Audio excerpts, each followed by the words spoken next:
We can shine in a crowd, we never hesitate. Let us rise to the clouds. You believe whatever you want, Floyd.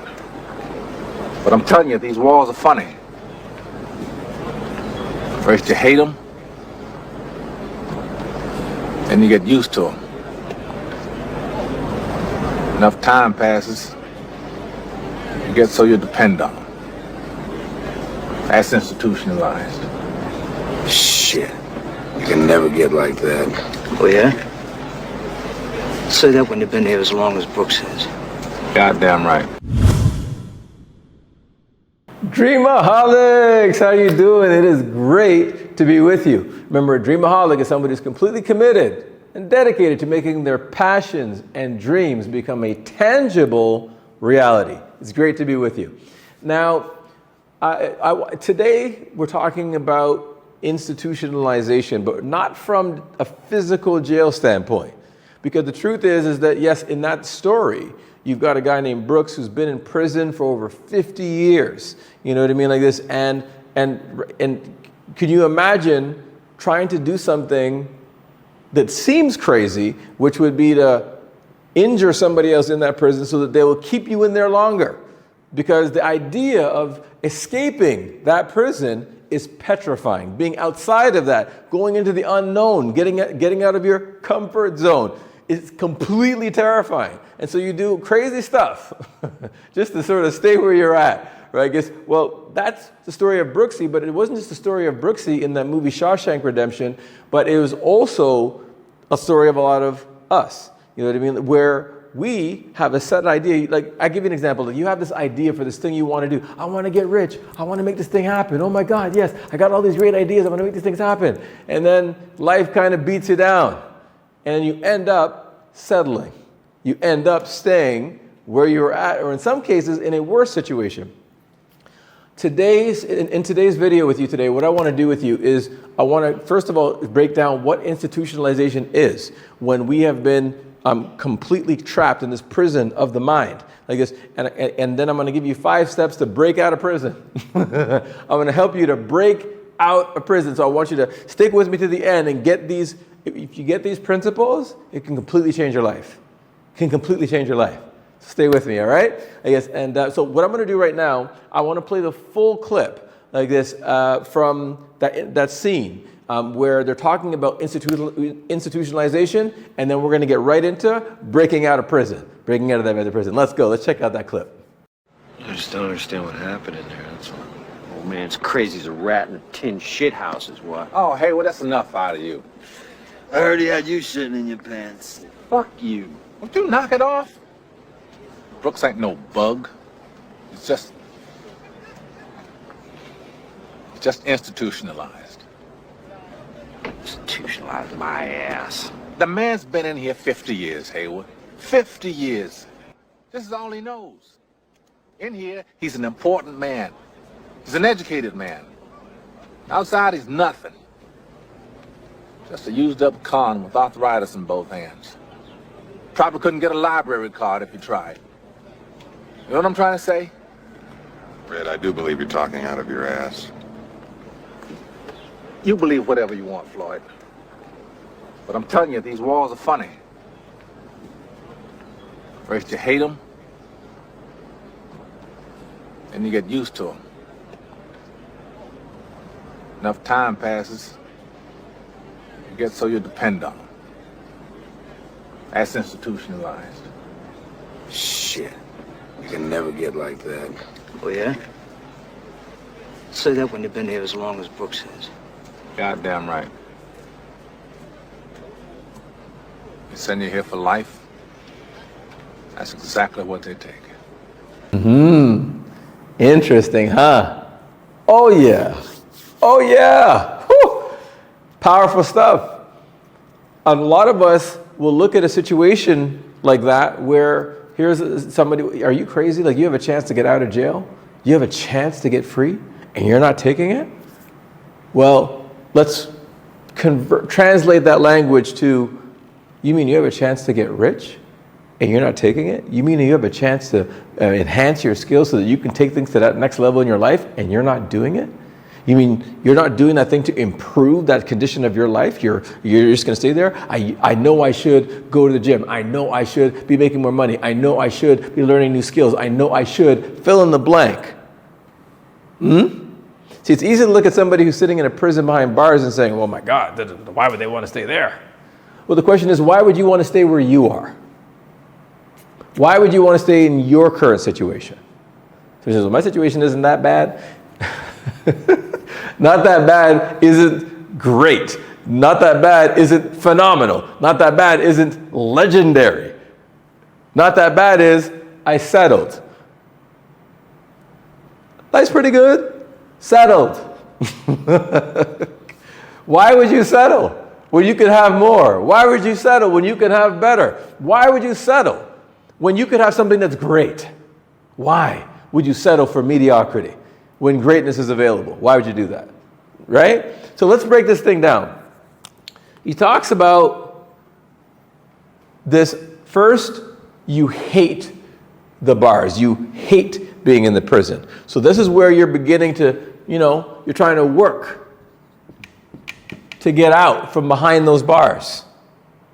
You're trying to work to get from out behind those bars. I'm gonna work on this new skill. I'm gonna get into the gym. I'm gonna do whatever it is on that thing that's gonna make your life better. I'm gonna take some steps today. Then you run up against a challenge. Life hits you.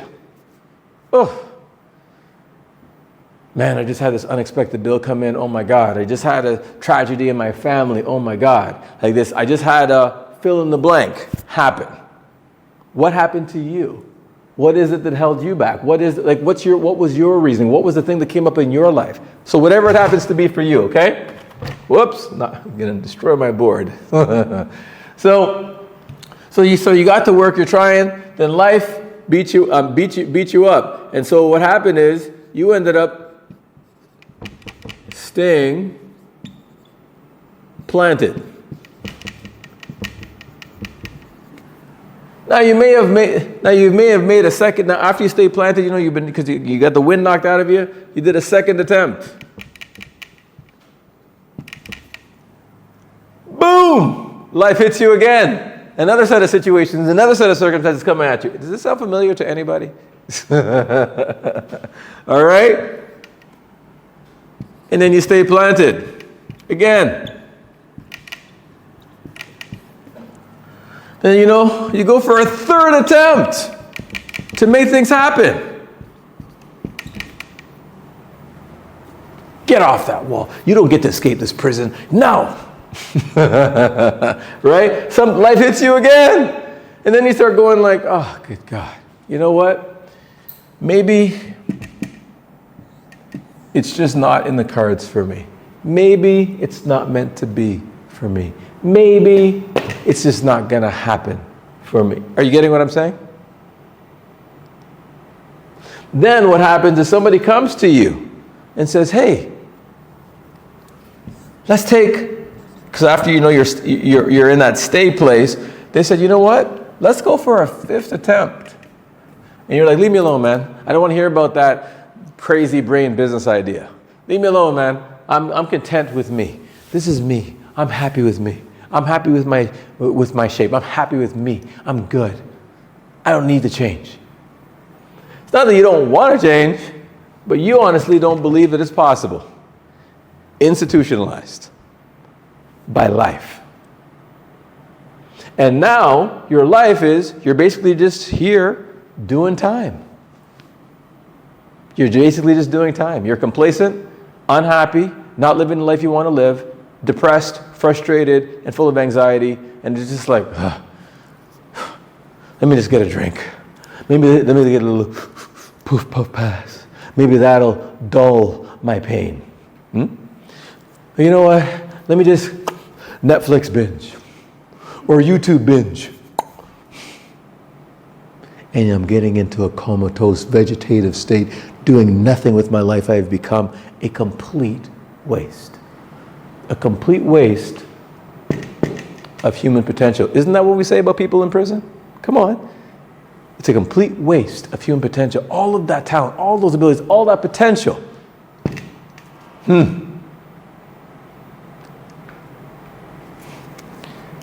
think it's time to break the hell out this prison, don't you?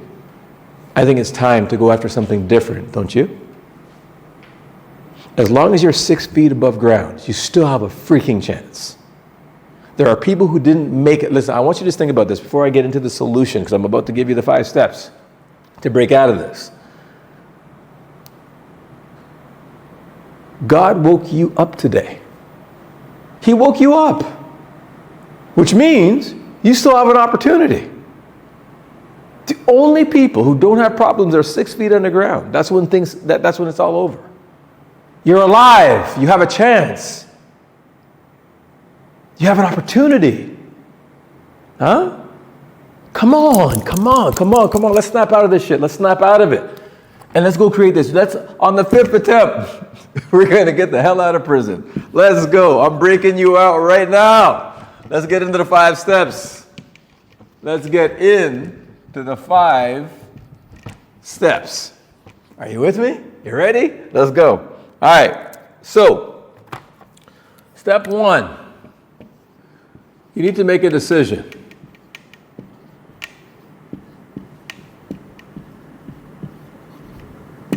You need to make a decision.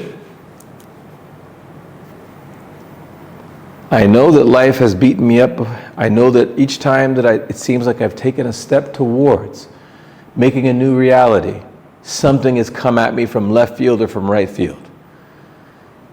But now I'm consciously aware that for every action, there's an equal and opposite reaction. As soon as I make a decision to do something, there will be an immediate obstacle course set up between me and the object of my desire.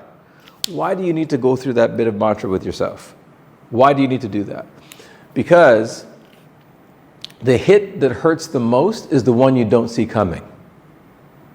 The hit that hurts the most is the one you don't see coming. When you're prepared for a hit, you may get hit, but it doesn't impact you in the same way. But when you didn't see it coming, ooh,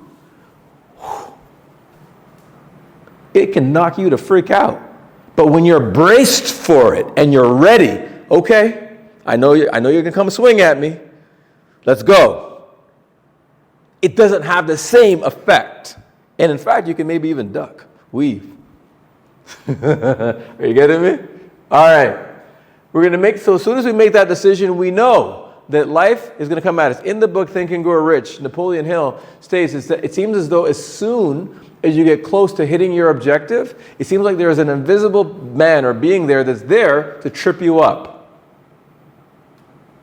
When you go into the game recognizing that, so you're prepared, some challenge may arise. This may not be easy. This may be challenging. This may be tough. But damn it, this time is going to be different. You got to make that decision. You got to make that decision. And it needs to be freaking firm. I'm not stopping. No matter what. I'm going to keep moving. In the movie, The Truman Story, if you haven't watched it, you need to watch it. It's with Jim Carrey. There's a point in that movie where Jim is on the boat, and the producer of the show doesn't want him to leave the show. Doesn't want him to leave, and so he starts the turbulence, the waves coming at him to the point where he almost killed him. And then Jim Carrey stands at the top. His character stands on top of the after he's been beaten up and the waves are hitting him. He says, "If you want me to stop, you're gonna have to kill me. I'm not stopping. So do your worst. I'm not stopping."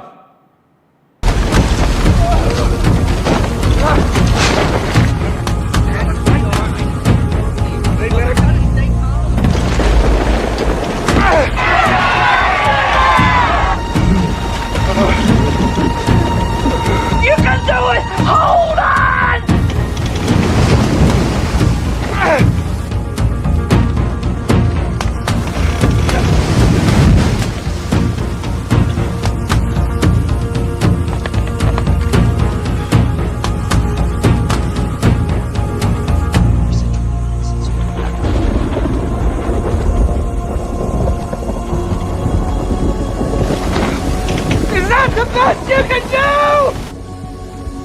You're gonna have to kill me!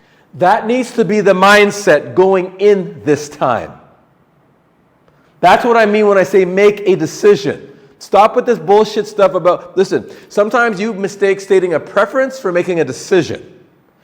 Stating a preference is, it would be nice to do this thing. I want to make this thing happen. It would be great to make this thing happen. Making a decision is, come hell or high water, this is happening.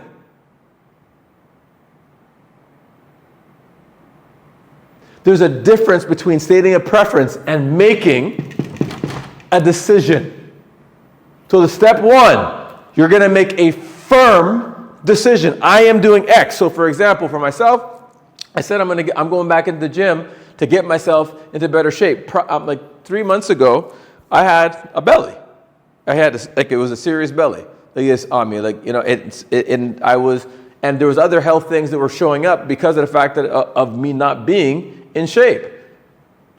So when I made the decision to start working out, challenges arose with schedule, with my work. All types of things came up, and then, you know, I started to get back into that same routine. I was like, no, I'm not this time. Even if I have to do 20 push-ups or 50 push-ups, I worked my way up to 100 push-ups. You know, today I'm going to exercise. No excuses. I'm going to get it done. Then I started having this thing where I think I slept badly, and my wrist, it was extremely painful. So I'm like, man, how the hell am I going to work out now?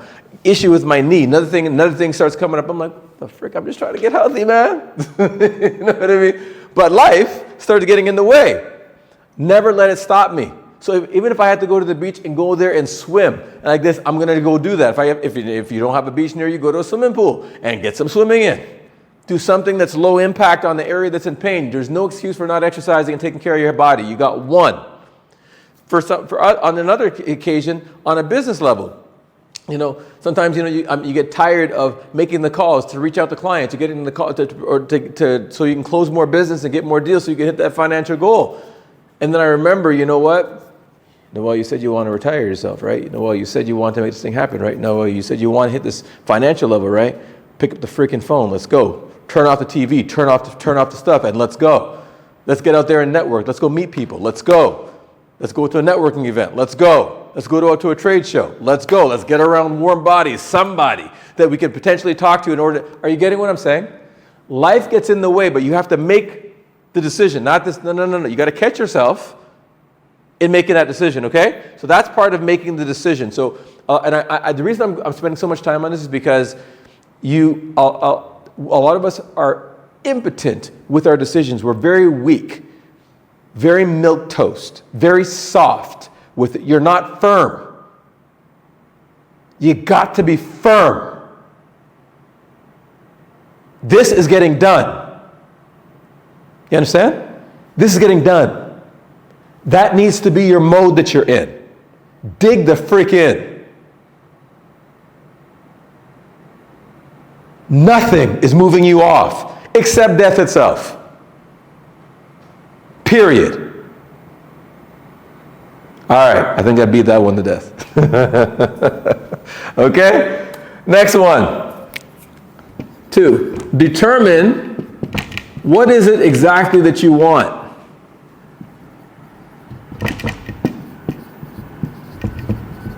So whether it's a financial goal, health goal, relationship goal, whatever it happens to be, what is it exactly that you want? Now, if it's a financial goal, just like if it's a health goal, I think that if life's been beating you up and you've had a consistent pattern of not following through to make something happen, start with something that's small, that's manageable. Why? Because each time that you make a step towards that objective, each time that you get a win, you're improving your self-image. What is your self-image? The way that you see yourself. When I say the way that you see yourself, I'm talking about what you believe about yourself. So what do you honestly believe you're capable of? The truth is, 90% of the population doesn't believe that they're capable of much. How do you know? You can see it in the results. What does your bank account look like? Is that what you really want? Like really, when you look at your bank account, is that what you really want? For most people, the answer is hell no. When you look at where you live, is that what you really want? Or is there something else? If it was possible, if you could have anything you want, is it possible to have more? Like this. Well, if it was, just give yourself a chance. If it was possible to make it happen, would you do it? Yeah. Like this. Right. So that means you've settled. Okay. All right.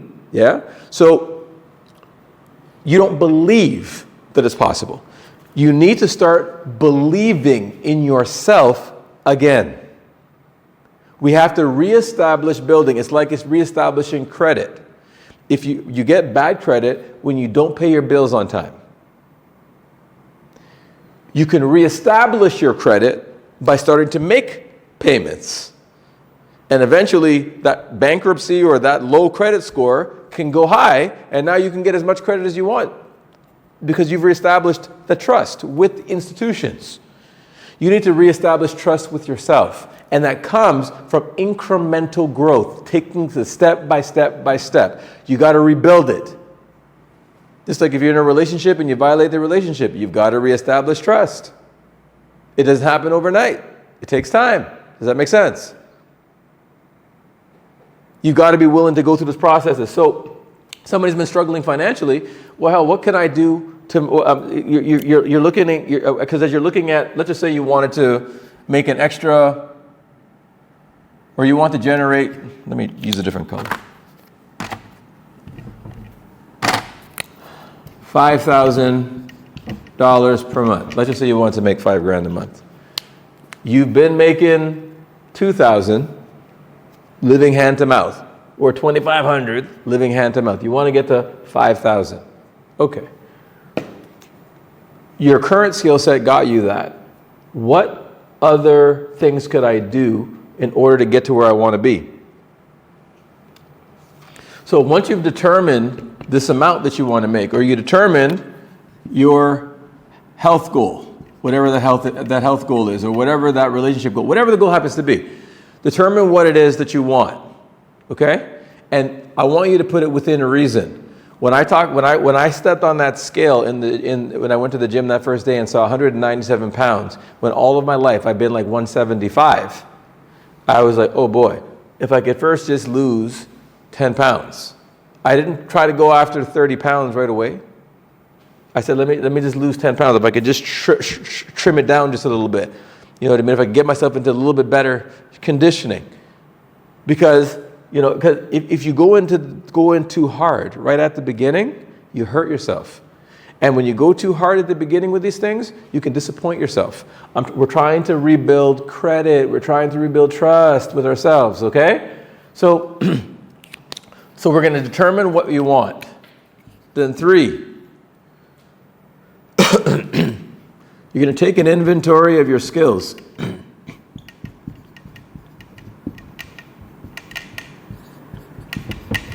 Take an inventory of your skills. This simply means, what are you good at?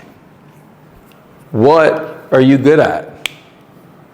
Maybe you're a good communicator, you're a good talker. Well, maybe I could work in a call center with salary plus commission. Or maybe I could, go into sales or something like that with a company. Maybe I could look at going a sales opportunity. Maybe I could be, maybe I could go on to YouTube and start making some videos and growing something. Maybe I could do that. Maybe I could look at, there's those type of things. Or, you know what?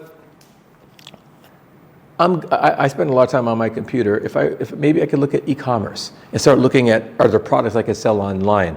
Maybe so I don't have to put out money, I could do affiliate marketing and start learning how to do that and start working on that to start increasing my income. Are you getting what I'm saying? Maybe it's physical labor. I'm really good with my hands. I'm good with painting. I'm good with, I'm good. So maybe I can go start painting people's houses or painting, are you getting what I'm saying? There's all types of different, I want you to take a look at what are your skill sets. Now somebody may say to me, well, Noel, I don't really have a lot of skills. I've been on the same job for 30 years. You know what I mean? I guess I've been at the warehouse, stacking boxes. I don't have any other skills. Okay, then what skills will you need to develop? What skills are you willing to develop? If you're saying you don't have any skills whatsoever, then we need to develop some new ones. So what skill would you choose to develop? What skill can help you get the things you want? So once we've made the decision on the new skill we're going to acquire, or the skill sets that we have that we can use, then we go to the next step. We got to do one of two things. We either find a mentor, somebody who's already done it, to guide us through it, so we could find a mentor, or you find someone to model after. Someone to model after. So when I first started out as a coach, I sought out one of the best in the industry, the late great Bob Proctor, and he became my mentor, and I learned from him. You know what I mean? And that's how I launched my coaching business and my training business, right? I guess with finding a mentor. Now, the truth is some people may not be able to afford right now. They don't have the money for this mentor. Now, you can offer to work for them for free. I guess I say, hey, look, I'll work with you for free. Reach out to people who you admire and look up to and say, hey, listen, I'll carry your bags. I'll go get your coffee. I'll be your gopher. I just want to be able to learn from you. You're a master at what you do. I'd love to learn from you. That's another way to find a mentor, right? If you don't have the money, offer something in return. Or on YouTube, which is I missed the E.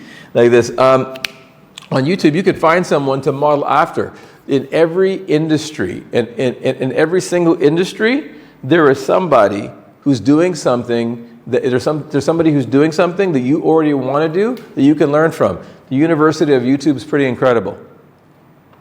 And just about everything in every industry you could possibly think about, there's somebody there who's talking about it. How you can make money doing this thing, or how you can get into shape, or how you could build better relationships, or whatever your goal happens to be, okay? So we're going to find a mentor or find someone to model after. And the fifth step,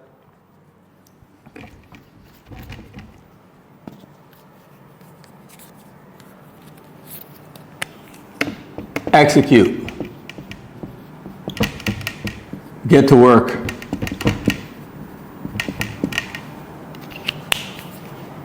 Each day, take a step. Each day, take a step. Each day, take a step. Each day you go out there and you get a win, you're beginning to reset your internal system to say, yes, I'm a finisher. Yes, I'm somebody who gets things done. Your internal belief grows. And now, at some point, you're actually going to hit that first goal. So I hit my first goal. I got my weight down. I hit my first goal, increased my income. I hit my first goal. Now, let's reset and do it again. And now let's reset our goal to a different level. And as you reset your goal, again, you do the same thing again. You make your decision. And you go through these steps again. Rinse and repeat. If you truly want to change things in your life, you have to change your self-image. In order to change your self-image, the way that you think, you've got to take some action.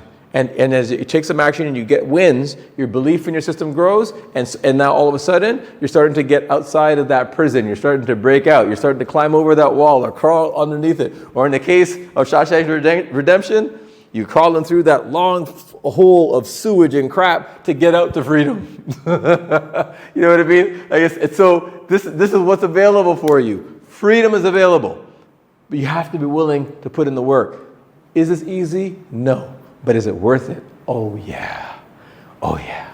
Listen, if you enjoyed today's video, please like, please subscribe, please share it with other people. Let me know in the comments what your decision is, what you're going to do, what steps you're going to take in order to break out of your mental prison, what you're going to do to get out of your current situation into a new reality, creating a new life for yourself.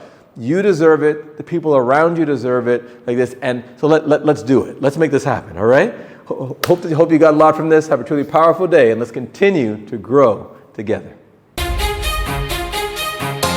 can shine in a crowd, we never hesitate. Let us rise to the clouds.